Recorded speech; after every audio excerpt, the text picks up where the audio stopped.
Harvesting ಇನ್ನೊಂದು 1 ಮಂತಲ್ಲಿ ನಮ್ಮಲ್ಲಿ joint ಅಲ್ಲಿ ಏನಿದು ನಾಟಿ ಮಾಡ್ತಿರೋದು? ಹೌದು. ಇದು ಏನಂತ ಹೇಳಿದ್ರೆ ಫಾರಂ ಇಂದ ನಮಗೆ ಕೃಷಿ ಇಲಾಖೆಯಿಂದ ಸೀಡ್ ಕೊಟ್ಟಿದ್ದಾರೆ. ಡೆಮೋ ಕೊಟ್ಟಿದ್ದಾರಾ? ವೆರೈಟಿ ಡೆವಲಪ್ ಮಾಡ್ಕೊಂಡು ನಾವು ಸುಮಾರು 4-6 ಎಕರೆ ಬೆಳೆದಿದ್ದೀವಿ. ಅದು ನೋಡುವಾಗ ಸ್ವಲ್ಪ ಇದು ಪ್ರಾಬ್ಲಮ್ ಬರ್ತಾ ಇತ್ತು. ಏನಂತಾರೆ ಹುಳ ಬಾಧೆ. ನಮ್ದು ಸ್ಥಳೀಯ ಭತ್ತಕ್ಕೆ ಅದು ಬರಲ್ಲ. ಇದು ರಿಸರ್ಚ್ ಮಾಡಿ ಅವ್ರು ತಂದು ಕೊಡಗಿಗೆ ಏನು ಸುಟ್ಟಾಗ್ತದೆ ಅವ್ರು ನೋಡ್ಕೊಳ್ಳಿಲ್ಲ, ಕೊಟ್ಟಿದ್ದಾರೆ. ಸ್ವಲ್ಪ ಬೆಳೆ ಕಡಿಮೆ ಇದೆ. ನಿಮ್ಮ ಮಡಿಕೇರಿ ವೆರೈಟಿಗಿಂತ ಕಡಿಮೆ ಇದೆ. ಮಡಿಕೇರಿ ವೆರೈಟಿ ಹುಲ್ಲು ಚೆನ್ನಾಗಿ ಬರ್ತದೆ, ಹುಲ್ಲು ಹೈಟ್ ಬರ್ತದೆ, ಮತ್ತೆ ಗೊನೆನೂ ಉದ್ದ ಬರ್ತದೆ.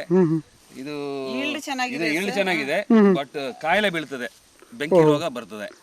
ಔಷಧಿ ಹೆಚ್ಚಿ ಬಳಸಬೇಕಾಗ್ತದೆ, ಸ್ಪ್ರೇ ಮಾಡಿ ಪುನಃ ಇದು ಮಾಡಿದೆ ಬಂದಿದೆ ಅದು. ಹಾಗಾಗಿ ಸ್ವಲ್ಪ ಎಷ್ಟು ಎಕರೆ ಹಾಕಿದ್ರಿ ಸರ್ ಭತ್ತ? ಸೂಕ್ತ ಆಗೋದಿಲ್ಲ. ಭತ್ತ 5-6 ಎಕರೆ ಇದೆ. 6 ಎಕರೆ. ಎಷ್ಟಿದೆ ಮೇಡಮ್ ಇವು? ಏನು ಸರ್? ಎಷ್ಟಿದೆ ಇವು? ಇವು 2 ತೊಟ್ಟಿ ಇಟ್ಕೊಂಡಿದ್ದು ನಾನು. ಮತ್ತೆ ಇನ್ನೊಂದು ತೊಟ್ಟಿ ನೀನು ನೋಡ್ತಾ ಇದ್ದೀರಲ್ಲ, ಅಲ್ಲಿ ಸಗಣಿ ಗುಂಡಿ. ಇದು ಅಷ್ಟೇ, ನಾವು ಮೇನ್ ಯೂಸ್ ಮಾಡೋದು ಪೆಪ್ಪರ್ ಗಿಡಕ್ಕೆ ಸರ್. ಇದನ್ನೆಲ್ಲ ನಾವು ಈ ತರ ಇದು ಮಾಡಿ ವೇಸ್ಟನ್ನೆಲ್ಲ ಇಲ್ಲೇ ಹಾಕ್ತೀವಿ. ಪುನಃ ಸಗಣಿ ಇದನ್ನೆಲ್ಲ ಹಾಕಿ ಮಲ್ಚಿಂಗ್ ಆದ ತಕ್ಷಣ ಒಂದು ಸೈಡಲ್ಲಿ ಗುಡ್ಡೆ ಹಾಕಿ ತೋಟಕ್ಕೆಲ್ಲ ತಕೊಂಡು ಹೋಗಿ ಇದು ಪೆಪ್ಪರ್ ಗಿಡಕ್ಕೆ ಮತ್ತು ಕಾಫಿ ಗಿಡಕ್ಕೆ ಸಣ್ಣ ಯಾವ ಕಾಫಿ ಗಿಡ ಏಳಿಸ್ಬೇಕು ಅದಕ್ಕೆಲ್ಲ ನಾವು ವರ್ಷ ಹಾಕ್ತೀವಿ. ಇವಿಷ್ಟು ಸಾಲೋದಿಲ್ಲ ನಮಗೆ. ಪುನಃ ಎಕ್ಸ್ಟ್ರಾ ಒಂದು 5-10 ಲೋಡ್ ನಾವು ಹೊರಗಡೆಯಿಂದ ಸಹ ತರ್ತೀವಿ. ಶುಂಠಿ ಎಲ್ಲ ಮಾಡಬೇಕಾದ್ರೆ ಹೆಚ್ಚಿಗೆ ಬೇಕು, ಆಗ ಇನ್ನೂ ಸ್ವಲ್ಪ ಹೆಚ್ಚಿಗೆ ಲೋಡ್ ನಾವು ತರ್ತೀವಿ. ಇದನ್ನು ನಾವು ವರ್ಮಿ ಕಾಂಪೋಸ್ಟ್ ಇದನ್ನು ತರಕಾರಿ ಗಿಡ ಎಲ್ಲ ನಟ್ಕೊಂಡಿದ್ದೀವಲ್ಲ, ಸ್ವಲ್ಪ ಸೊಪ್ಪು ಈ ಥರ ಬೀನ್ಸ್ ಗಿಡ ಇದೆಲ್ಲ ಇದೆ. ಮತ್ತು ಅಲ್ಲಿ ನೋಡ್ತಾ ಇದ್ದೀವಲ್ಲ, ಅದೊಂದು ಥರದ ಏನು ಹೇಳ್ತೀವಿ ಗಡ್ಡೆ, ಮತ್ತು ಅದು ಅಷ್ಟೇ ಸುವರ್ಣ ಗೆಡ್ಡೆ ಥರ ಅದೊಂದು ಪೆಪ್ಪರ್. ನೀವು ಹಸಿದು ನೋಡಿದ್ರಲ್ಲ, ಸೊ ಹಸಿ ಪೆಪ್ಪರ್ ಹಣ್ಣಾಗುವಾಗ ಇದನ್ನು ನಾವು ಸಿಟ್ರಿಕ್ ಆಸಿಡ್ ಮತ್ತೆ ವಾಟರ್ ಮಿಕ್ಸ್ ಮಾಡಿ ಅದಕ್ಕೆ ಸಾಲ್ಟ್ ಹಾಕಿ ಸ್ವಲ್ಪ ಅದನ್ನ ನಾವು ಪ್ರಿಸರ್ವ್ ಮಾಡಿ ಇದೀಗ 3 years ಆಯಿತು ಈ ರೆಡ್ ಪೆಪ್ಪರಿಗೆ.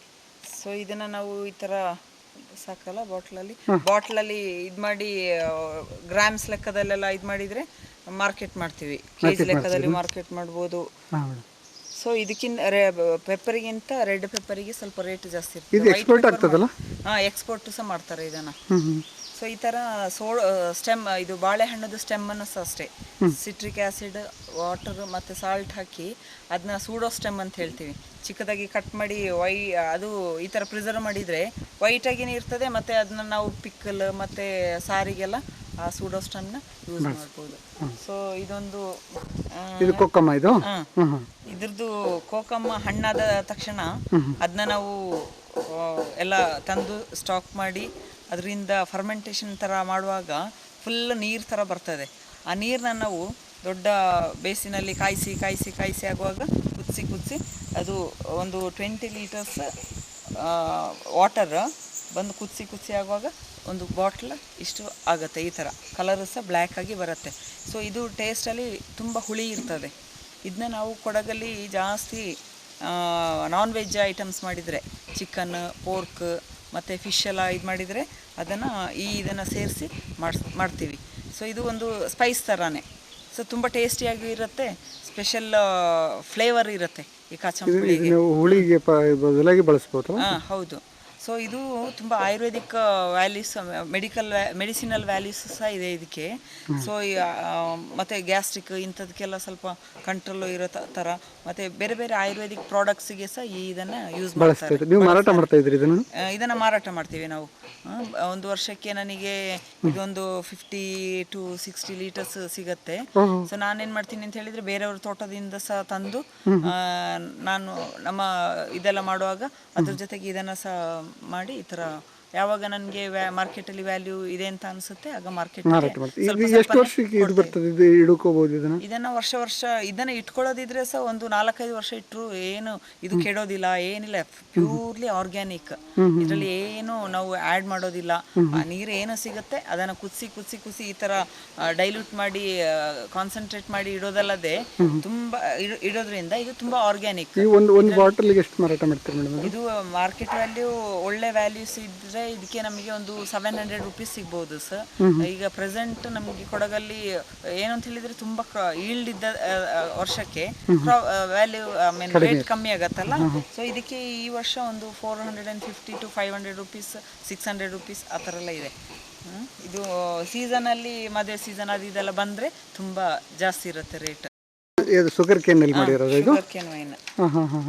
ಎಲ್ಲಿಂದ ತರ್ತೀರಿ ಶುಗರ್ ಕೇನು? ಶುಗರ್ ಕೇನ್ ನಮ್ಮ ಮನೆಯಲ್ಲೇ ನಾವು ಬೆಳ್ಕೊಂಡಿದ್ದೀವಿ.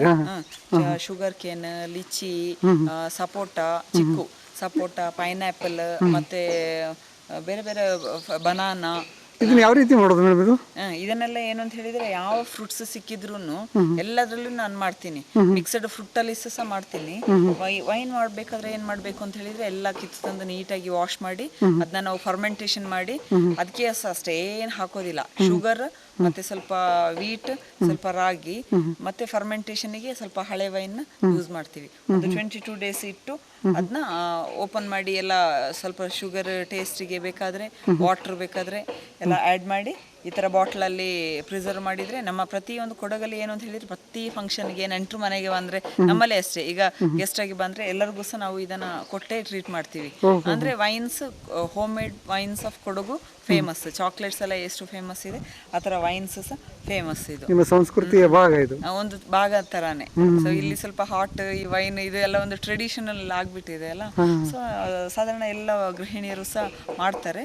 ಸೊ ಮಾರ್ಕೆಟಿಂಗ್ ಇದರಲ್ಲಿ ನಾವು ಮಾಡೋದಿದ್ರೆ ಇದನ್ನ ಸ್ವಲ್ಪ ನೀಟಾಗಿ ಪ್ಯಾಕಿಂಗ್ ಎಲ್ಲ ನೀಟಾಗಿ, ಸ್ವಲ್ಪ ಪ್ರಾಸೆಸಿಂಗ್ ಎಲ್ಲ ಅದನ್ನ ಕರೆಕ್ಟಾಗಿ ಒಂದು ಸ್ಟ್ಯಾಂಡರ್ಡ್ ಮೈಂಟೈನ್ ಮಾಡ್ಕೊಂಡೆ ಮಾಡಬೇಕು. ಇದು 1 ಲೀಟರ್ಗೆ ಎಷ್ಟು ಖರ್ಚು ಬೀಳುತ್ತೆ ಮೇಡಮ್ ನಿಮಗೆ? ಇದು ಒಂದು ಲೀಟ್ರಿಗೆ ಏನಿಲ್ಲ ಸರ್. ನಾವು ಈಗ ಗೋವಾ, ಚಿಕ್ಕು, ನಾನೆಲ್ಲ ಹೇಳಿದ್ನಲ್ಲ, ಎಲ್ಲ ನಮ್ಮ ಮನೆಯದೇ ಪ್ರಾಡಕ್ಟ್ಸ್. ನನಗೆ ಇದಕ್ಕೆ ದುಡ್ಡು ಹೋಗೋದು ಏನು ಅಂತ ಹೇಳಿದ್ರೆ ಶುಗರ್, ಮತ್ತೆ ನಾನು ಬೇರೆ ಏನು ಪ್ರಾಡಕ್ಟ್ಸ್ ಇದಕ್ಕೆ ಹಾಕ್ಲಿಕ್ಕೆ ಯೂಸ್ ಮಾಡ್ತೀನಿ ಅಷ್ಟಕ್ಕೆ ಮಾತ್ರ. ಸೊ ಬಾಕಿ ಇರೋದೆಲ್ಲ ನಮ್ಮದೇ ಪ್ರಾಡಕ್ಟ್ಸ್ ಅಲ್ಲ. ಏನಾದರೂ ನಾನು ಇನ್ನು ಬಲ್ಕಾಗಿ ಮಾರ್ಕೆಟಿಂಗ್ ಮಾಡಬೇಕು ಅಂತ ಹೇಳಿದ್ರೆ ಫ್ರೂಟ್ ಪರ್ಚೇಸ್ ಮಾಡೋದಿದ್ರೆ ನನಗೆ ಅದರಲ್ಲಿ ಅದಕ್ಕೆ ಖರ್ಚು ಬೀಳತ್ತೆ. ಎಲ್ಲ ನಾವು ಮಾಡೋದು ನಮ್ಮ ಯಾವ ಸೀಸನಲ್ಲಿ ಯಾವ್ದು ಫ್ರೂಟ್ ಸಿಗತ್ತೆ ಅದ್ರ ಮೇಲೆ ಡಿಪೆಂಡ್ ಆಗುವಂತ ಇದನ್ನ, ಅಂದ್ರೆ ಅದು ಮಾಡಿ ಇಟ್ಕೊಂಡ್ರೆ 2 years, 3 years, 4 years ಆ ಥರನೂ ಚೆನ್ನಾಗಿ ಪ್ರಿಸರ್ವ್ ಮಾಡಿ. ಇದು ಟೈಮ್ ಆದಾಗಲೇ ರೇಟ್ ಜಾಸ್ತಿ ಅಂತಾರೆ, ಹೌದಾ ಮೇಡಮ್? ಹೌದೌದು. ಇದು ತುಂಬಾ ವರ್ಷ ಹೋದ ಹಾಗೇನೆ ಇದಕ್ಕೆ ತುಂಬಾ ವರ್ಷ ಆದದ್ದಕ್ಕೆ ರೇಟ್ ಜಾಸ್ತಿ. ಹೌದೌದು. ಯೂಶಲಿ ನಾವು ತುಂಬಾ ಹಳೆ ಇದನ್ನೆಲ್ಲ ಯೂಸ್ ಮಾಡೋದಿಲ್ಲ. ಆದಷ್ಟು ಬೇಗ ಮಾಡಿದ ತಕ್ಷಣ ಅದು ಖಾಲಿ ಆಗ್ತದಲ್ಲ. ಸೊ ಅಷ್ಟು ಲಾಂಗ್ ಟೈಮ್ ಎಲ್ಲ ಇಟ್ಕೊಳ್ಳೋದಿಲ್ಲ.